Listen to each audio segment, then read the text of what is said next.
Mla leo, mla jana, kala nini, hilo tuachie wahenga. Karibu sana mtazamaji wa Mlimani TV ya Chuo Kikuu cha Dar es Salaam.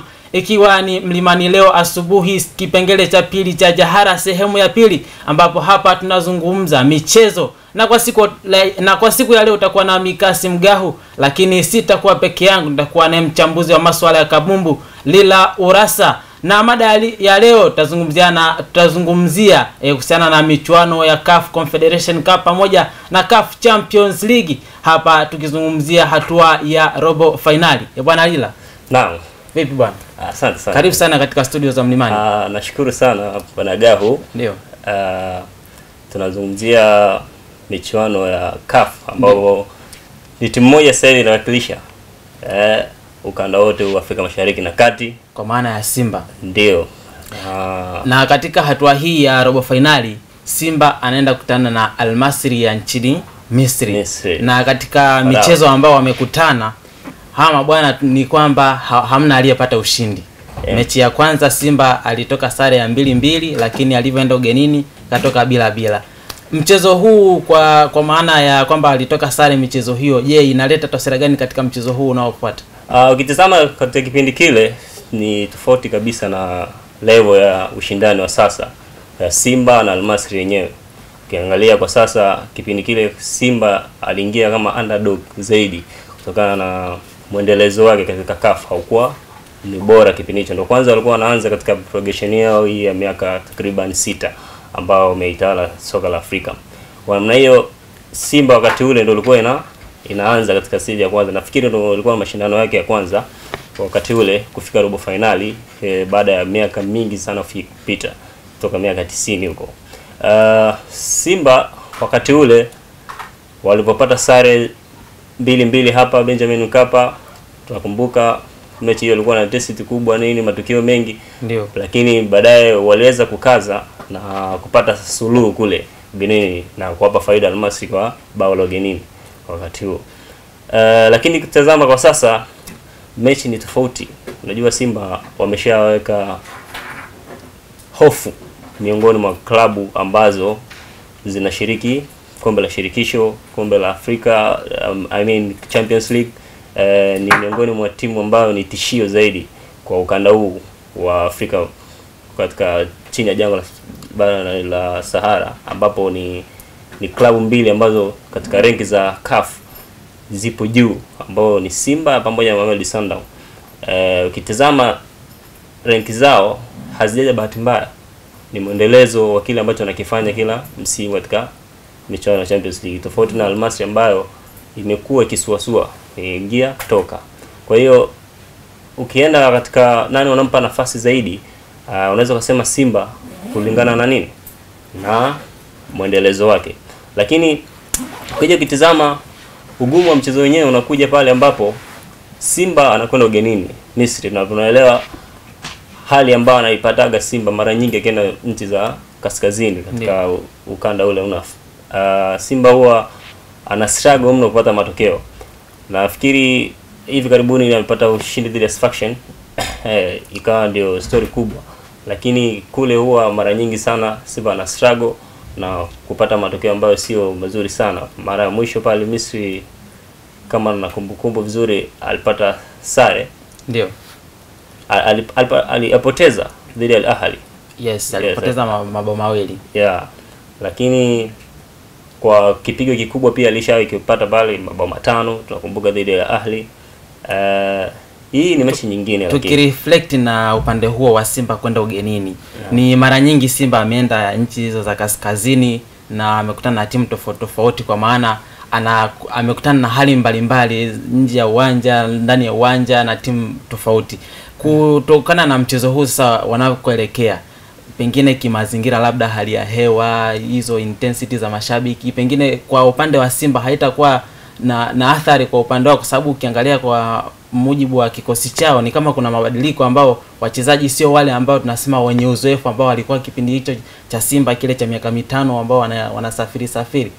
Nafikiri Simba wana uzoefu kulingana na viongozi, yani in terms of viongozi, maandalizi yao ya nje ya uwanja, sina shaka na Simba. Ukiangalia mpaka sasa hivi logistics zao umeshaziandaa wanajua wanapokwenda kufika sasa hivi, wanajua tutaishi, maana wamefika leo nafikiri. Na logistics zao wameshaandaa hoteli, sehemu watafanya mazoezi katika mji wa Ismailia, na watapofikia mpaka waende kucheza mechi yao siku 4 ambazo watakaa pale Misri. Kwa hiyo katika eneo hilo sina shaka na Simba, kutokana na kuwa na mwendelezo ule wa kutoka nje, tayari wameshagundua mbinu hizo. Lakini katika kuzungumzia hali ya hewa, kikweli itakuwa ni changamoto, lakini tunazungumzia katika kitaalamu, mchezaji ana adapt hali ya hewa katika mazingira hayo kwa siku 4 tu anaweza kaa amesha adapt. Simba ukiangalia leo ni tarehe ngapi? Leo tarehe 28 mpaka kufika tarehe 2 ni siku 4 tayari. Takuwa tayari imefanyaje? Amesha adapt mazingira yale ya baridi ambayo pengine wametumia labda fursa ya hivyo, ndio maana akaenda mapema leo. Nafikiri ndio swala ambalo wameliangalia zaidi. Ndio. Hela kuweza kuzoea mazingira ile, wachezaji wasiputwe na kile kilichowakuta kule Algeria. Unakumbuka walipocheza na Constantine? Ndio. Wachezaji kidogo walikuwa down. Hata walivyo warm up kipindi cha kwanza, walipoanza mchezo kwa kasi kidogo, baadaye kipindi cha pili waliporejea, unaona walipokuwa down na wakaruhusu magoli mawili chapo chapo. Ilikuwa ni ile hali ya kusinzia fulani, kwamba mili imeganda, imestuck. Yeah, ndo kwa sababu ile kuzoea ile hali ya hewa, mwili una adapt na nini na ile mazingira. Kwa hiyo una train asubuhi, una train jioni, katika hali ile hewa mwili unabadilika kutoka ni hali ya Dar es Salaam ambayo ni joto kufika Cairo kule ambapo huwa mara nyingi ni baridi. Lakini tunapozungumza katika vita pia huwa kuna silaha maalum ambazo pengine zinakuwa kama yani mtu anavyoenda vitani lazima aandae silaha zake, na pengine kuna nyingine anaziamini zaidi. Kwa upande wa Simba pamoja na Al Masry, pengine ni nyota gani ambao ni wa kuchungwa zaidi katika mchezo huu? Ukitazama Simba katika michuano ya CAF kidogo wachezaji wamegawanyika. Ndio. Tofauti na katika ligi, lakini kiujumla kikosi cha Simba huwezi kwa kitaja bila kutaja baadhi ya nyota, kwa mfano Jean Charles Ahoua. Amekuwa na msimu bora sana. Nafikiri ndio mchezaji ambaye anatizamwa zaidi na vilabu pinzani kama threats. Ahoua ni hatari zaidi akiwa na face lango, na ni aina ya kiungo ambaye ni more attacking, na maamuzi yake mengi ya athiri game kwa moja kwa moja, yani haathiri game katika team play. Hapana, tunaathiri game katika kuleta matokeo. Ndio. Sawa.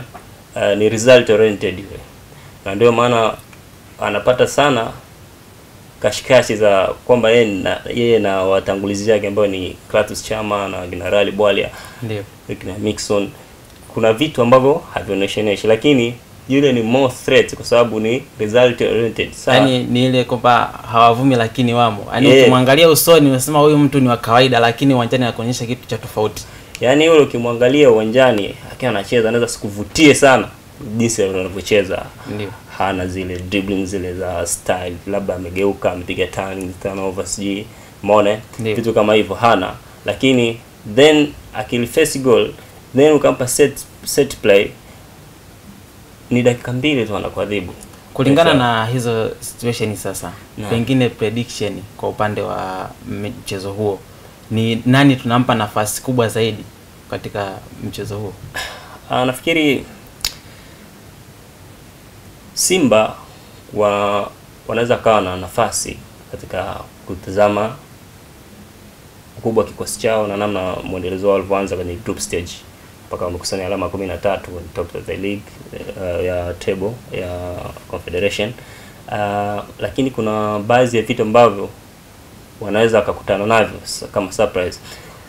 Kuna uwezekano Pimpin kama rasiwepo katika kikosi, ndio ambaye ni mchezaji muhimu pia. Kuna uwezekano wa nafikiri Shemalon hayupo kabisa, hiyo ni obvious.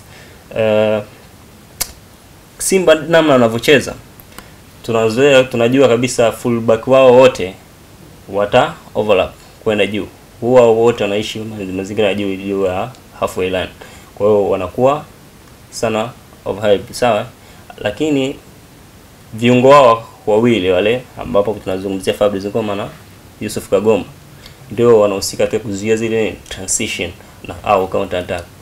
Sasa kulingana na jinsi ambavyo nimewaangalia Al-Masry baadhi za mechi zao wanapocheza, kuna wachezaji watatu ambao wanaweza kuwa threats kulingana na namna Simba wanapocheza. Kuna mchezaji mmoja anaitwa Muhsin. Yule Muhsin mara nyingi anaweza attack zile sehemu za pembeni. Ukiangalia hata mechi ambao wamecheza na Black Bulls wale, magoli yote mawili yale kati ya matatu aliyofunga Ben Yusuf, ukiangalia ni transition ndio alitoka kupiga mipira pembeni, kuzitafuna maeneo nini ya pembeni, na alihusika sana Muhsin na Bambo yule namba 10 wao yule. Kulingana na namna wanavyocheza wao, watakuwa nyuma zaidi kujaribu kuwazuia Simba, kwa sababu Simba atakuwa wanapeleka mashambulizi kwa wingi. Tunategemea kitu kama hicho kwa namna Fado atakuwa anaijiza timu yake. Kwa hiyo zile transition, huyu Muhsin na Ben Yusuf kuzataki zile eneo za pembeni, maana yake kule kutakuwa hakuna watu kwa wakati huo ambapo Mohamed Hussein na Shomari Kapombe wamepanda, na hiyo itakuwa hatari zaidi kwa Simba. Na ikumbuke kwamba Simba akifuzu, kama atafuzu, anaenda kukutana na Zamalek ambapo ni mtu mwingine wa Misri. Pengine Simba anaweza akatumia fursa pengine ya kuzoea mazingira, pia kufanya iwe ni experience katika mchezo unaofuata. Nafikiri kati ya mechi ambayo tunaweza kusema ndo zinaanzisha mashindano ndio mechi kama hizo. Ukiangalia timu ambazo zime best performer wa season hii katika Confederation Cup, utamkuta RS Berkane, utamkuta Zamalek, afu ndo unakuta Simba. Kwa hiyo mechi hii endapo Simba anafuzu, tunaenda kukutana na mechi kubwa ambayo nusu finali tunaweza kukutana naye. Inawezekana kama Zamalek naye atafuzu, kuna uwezekano wewe wakakutana na huyo. Hatuzungumzii sana kuhusiana kwamba wewe anatoka Misri au vipi, lakini tunategemea ndio michuano sasa imeiva kwamba sasa tunaweza kukutana nini big team. Sasa tunapata big match katika hizo. Sio underrate kwamba Al-Masry sio timu kubwa, lakini kulingana na muendelezo wao wa miaka mingi kwamba haujawa mzuri, ingetoka zimekuwa nyingi kulinganisha na Simba, na maana naiona kwamba ile itakuwa ni big match. Kwa hiyo Simba katika hili anaweza akachukua somo kulingana na kwamba walitoka kucheza na Zamalek Al-Masry mechi iliyopita, nadhani walipata sare. Yes, ndio. Kwa hiyo inaweza kuwa ni test ya mechi ambayo inafuata, lakini huwezi ukasema kwa sababu bado hajafuzu. Hii kuna mechi mbili, kuna dakika 90 za kule, dakika 90 za hapa. Naam, na ikumbukwe mechi hiyo itachezwa Aprili 2 huko nchini Misri, lakini tarehe 9 watarejeana hapa katika dimba la Benjamin Mkapa. Na mtazamaji wa Mlimani TV, bado unaendelea kufuatilia kupitia Mlimani TV ya Chuo Kikuu cha Dar es Salaam, lakini pia unao fursa kutufuatilia katika mitandao ya kijamii kwa Instagram kama Mlimani TV official. Na kwa upande wa michezo mingine ambayo itachezwa katika mrengo huo wa CAF Confederation Cup ni pamoja na Stellenbosch watakaribisha Zamalek, lakini ASEC Mimosas watakaribisha RS Berkane, huku Constantine wao watacheza na USM Alger, lakini Al-Masry wao watacheza na Simba. Lakini kwa upande wa michuano ya klabu bingwa, Al Ahly watakaribisha Al Hilal, lakini Pyramids watacheza na AS FAR Rabat, lakini Mamelodi Sundowns watakaribisha Esperance de Tunis, lakini MC Alger watakuwa dimbani dhidi ya Orlando Pirates. Na mtazamaji, tukiendelea kwa upande wa michezo mingine ambayo imeendelea hapo jana kwa upande wa kimataifa. Bwana, jana Barcelona walibuka na ushindi wa magoli 3-0 dhidi ya Osasuna. Pengine mchezo huu umeleta athari gani kufuatia mbio za ubingwa nchini Hispania? Nafikiri Hansi Flick kuna namna ametengeneza Barcelona iwe timu tishio. Ukiitazama Barcelona kwa jicho la kawaida tu, huwezi kuona majina makubwa sana.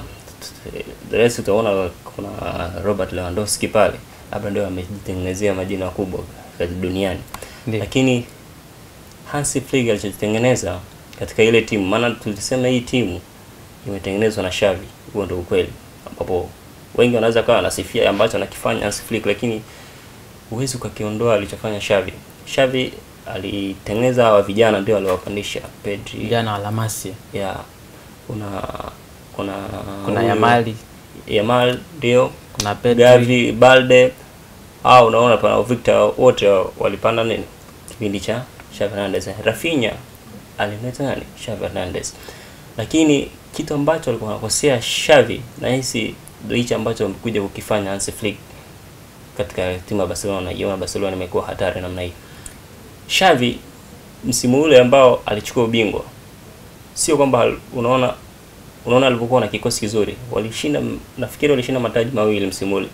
Na waliisumbua sana Real Madrid, kama nao wanavyofanya.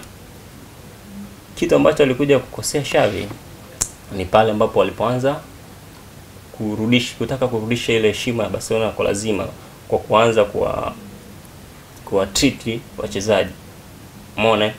Kwa hiyo ile treatment walikuwa wanapewa, mfano Ousmane Dembele na wachezaji wengine wakawa kama hawahitaji tena nini kuichezea club. Ndio. Umeona? Kama wanahisi kwamba wanaonewa fulani. Xavi alikuwa na treatment mbaya kwamba hata ukichelewa mazoezini unapigwa fine. Yaani alitaka kuirudisha ile heshima ambayo ilikuwa imepotezwa na wachezaji waliopita. Pengine pointi 3 alizopata jana zinaleta athari gani katika msimamo? Nafikiri Barcelona kwa sasa ni unstoppable ukiangalia namna wanavyocheza. Ni ngumu sana kupredict lini wanapoteza, kwa sababu timu ili iweze kushinda tunasema ifunge magoli. Ndiyo. Na Barcelona goals zinatoka katikati, zinatoka pembeni, zinatoka wapi? Yaani kwenye transition wapo vizuri, counter attack wapo vizuri, wakitoka kwenye build up ya kawaida wapo vizuri. Nafikiri Pedri ndio msingi wa Barcelona ambao unaiona sasa hivi. Yeye ndio anaamua timu ichezeje, na ukiangalia aina wengine wachezaji viwango ambavyo vimekuwa kama Yamal na Rafinha, Barcelona nafikiri wanahitaji consistent kwenda kufanyaje, iendelee hivi ili waweze kutoa La Liga. Na kulingana na wakati tunazungumzia kwamba kuna ratiba zinaendelea. Kwa mfano kama leo nchini Ujerumani, Bundesliga, Leverkusen watawakaribisha Bochum, lakini hapo kesho Bayern Munich watakaribisha St. Paul, lakini Hoffenheim watakaribisha Augsburg, lakini Frankfurt watakaribisha Stuttgart, lakini Freiburg watakuwa nyumbani dhidi ya Union Berlin, lakini Dortmund watakaribisha Mainz. Lakini kule nchini Italia Serie A, Fiorentina watakaribisha Atalanta, lakini Inter Milan ambao ndo vinara wa ligi hiyo watakaribisha Udinese, lakini Napoli na Milan ni mechi nyingine kubwa ambayo inatarajiwa kuchezwa Jumapili. Lakini Verona watakaribisha Parma, lakini Lazio na Torino ni mechi nyingine ya kikubwa. Lakini michezo mingine nchini England nayo itaendelea weekend hii, lakini kulingana na wakati, mtazamaji wa Mlimani TV ya Chuo Kikuu cha Dar es Salaam, ulikuwa nami Kasim Gaho, lakini nilikuwa na mchambuzi wangu Lila Urasa. Na kufikia hapo niseme tu sina la ziada katika kipengele cha pili cha Jahara sehemu ya pili ya michezo. Ulikuwa nami Kasim Gaho. Kwa mara nyingine nikutakie tu utazamaji mwema wa vipindi vinavyoendelea hapa Mlimani TV. Idil Mubarak.